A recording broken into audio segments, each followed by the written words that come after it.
আল্লাহ পাক রব্বুল আলামিন কোরআনুল কারীমকে মানব জাতির মুক্তির জন্য নাযিল করেছেন। ঠিক কিনা? কোরআন এসেছে মানুষকে শান্তি দেওয়ার জন্য, অশান্তিকে দূর করে দেওয়ার জন্য। আজকে আমরা যদি এই কোরআনুল কারীমের সংঘর্ষে চলে আসি, হযরত ওমর ফারুক রাদিয়াল্লাহু তাআলা আনহুর কথা আপনারা শুনেছেন, যিনি নাকি তরবারি নিয়ে বের হয়েছেন বিশ্ব নবী রাহমাতুল লিল আলামিন মুহাম্মদ রাসূলুল্লাহর গর্দানকে কেটে নিয়ে আসার জন্য তিনি অগ্রসর হয়েছিলেন। ইতিহাস আমরা জানি, অবস্থায় ওমর ফারুক রাদিয়াল্লাহু তাআলা আনহুর আমল এই পর্যায়ে চলে গিয়েছিল, তিনি একজন জাহান্নামের দ্বার প্রান্তে চলে গিয়েছিলেন। আল্লাহর নবীকে হত্যা করার জন্য অগ্রসর হয়েছে। যখনই হৃদয় রাজ্যের ভিতরে পরিবর্তন এসে গেল, যখনই অনুশোচনা এসে গেল, তরবারিটা নিয়ে বিশ্ব নবী রাহমাতুল লিল আলামিন মুহাম্মদ রাসূলুল্লাহ সাল্লাল্লাহু আলাইহি ওয়াসাল্লামের নিকট গিয়ে যখন তরবারিটা আল্লাহ রাসূলের কদম মোবারকে দিয়ে দিলেন আর বললেন, ইয়া রাসূলুল্লাহ, ইয়া হাবিবাল্লাহ, এই তরবারি নিয়ে এসেছিলাম আপনার গর্দানটাকে কেটে নেওয়ার জন্য, আপনার শরীরটাকে শরীর থেকে বিচ্ছিন্ন করে দেওয়ার জন্য। এই তরবারি এখন আপনার হাতে আমি সুপর্দ করলাম, আপনি ইচ্ছা করলে তরবারি দিয়ে আমার গর্দানটা আপনি উড়িয়ে দিতে পারেন। ইয়া রাসূলুল্লাহ, ইয়া হাবিবাল্লাহ, আমি আমার জীবনের ভুল বুঝতে পেরেছি, আমাকে পড়িয়ে দিন, আমাকে পায়ের মুক্তির কালিমা কালিমা তানজু লা ইলাহা ইল্লাল্লাহু মুহাম্মাদুর রাসূলুল্লাহ সাল্লাল্লাহু আলাইহি ওয়াসাল্লাম। এই কালিমার বাণী যখন ওমর ফারুক রাদিয়াল্লাহু তাআলা আনহু সাক্ষ্য প্রদান করলেন, কিছুক্ষণ আগে যিনি ছিলেন জাহান্নামের দ্বার প্রান্তে অবস্থান করতেছিলেন, কালিমার সাক্ষ্য প্রদান করার সাথে সাথেই হযরত ওমর ফারুক রাদিয়াল্লাহু তাআলা আনহু জান্নাতের উপযুক্ত একজন মানুষ হয়ে গেলেন, জান্নাতের মেহমান হিসেবে। ওমর ফারুক রাদিয়াল্লাহু তাআলা আনহুর জীবনের সমস্ত গুনাহগুলো আল্লাহ পাক রব্বুল আলামিন মাফ করে দিলেন। আল্লাহু আকবার, আল্লাহু আকবার।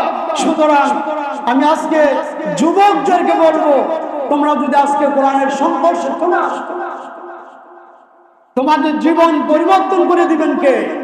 আল্লাহ পাক রব্বুল আলামিন তোমাদের জীবনকে পরিবর্তন করে দিবেন, তোমাদের প্রতি জীবনের সমস্ত গুনাহগুলো আল্লাহ পাক মাফ করে দিবেন। এজন্য আসো যুবকরা, আসো কোরআনের দিকে আসো, হাদিসের দিকে আসো। আর মদ, জুয়া, ইয়াবা, বাবা, হেরোইনকে লাথি মারো, সুদকে লাথি মারো, ইসলামের দিকে আসো। আল্লাহ পাক রব্বুল আলামিন যেন আজকের যুবকদেরকে ইসলামের জন্য, কোরআনের জন্য কবুল করে নেন। আল্লাহুম্মা আমিন। আল্লাহ পাক রব্বুল আলামিন কোরআনুল কারীমকে মানব জাতির মুক্তির জন্য নাযিল করেছেন। ঠিক কিনা? কোরআন এসেছে মানুষকে শান্তি দেওয়ার জন্য, অশান্তিকে দূর করে দেওয়ার জন্য। আজকে আমরা যদি এই কোরআনুল কারীমের সংঘর্ষে চলে আসি, হযরত ওমর ফারুক রাদিয়াল্লাহু তাআলা আনহুর কথা আপনারা শুনেছেন, যিনি নাকি তরবারি নিয়ে বের হয়েছেন বিশ্ব নবী রাহমাতুল লিল আলামিন মুহাম্মদ রাসূলুল্লাহর গর্দানকে কেটে নিয়ে আসার জন্য তিনি অগ্রসর হয়েছিলেন। ইতিহাস আমরা জানি, অবস্থায় ওমর ফারুক রাদিয়াল্লাহু তাআলা আনহুর আমল এই পর্যায়ে চলে গিয়েছিল, তিনি একজন জাহান্নামের দ্বার প্রান্তে চলে গিয়েছিলেন। আল্লাহর নবীকে হত্যা করার জন্য অগ্রসর হয়েছে। যখনই হৃদয় রাজ্যের ভিতরে পরিবর্তন এসে গেল, যখনই অনুশোচনা এসে গেল, তরবারিটা নিয়ে বিশ্ব নবী রাহমাতুল লিল আলামিন মুহাম্মদ রাসূলুল্লাহ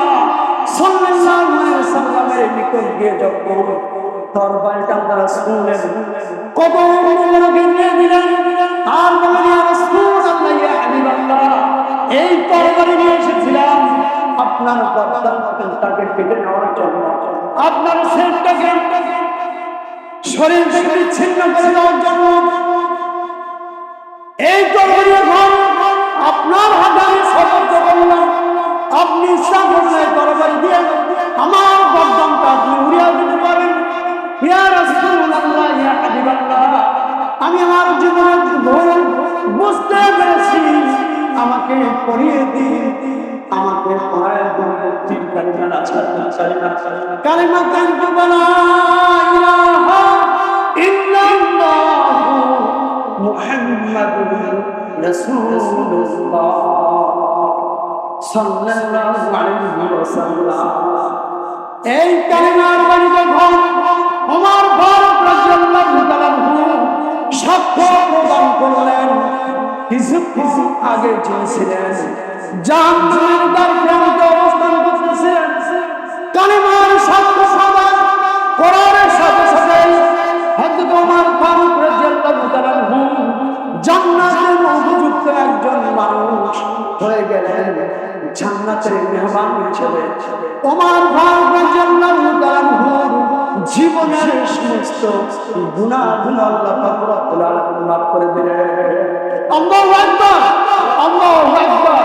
সুতরাং আমি আজকে যুবকদেরকে বলবো, তোমরা যদি আজকে কোরআনের সংঘর্ষ না, তোমাদের জীবন পরিবর্তন করে দিবেন কে?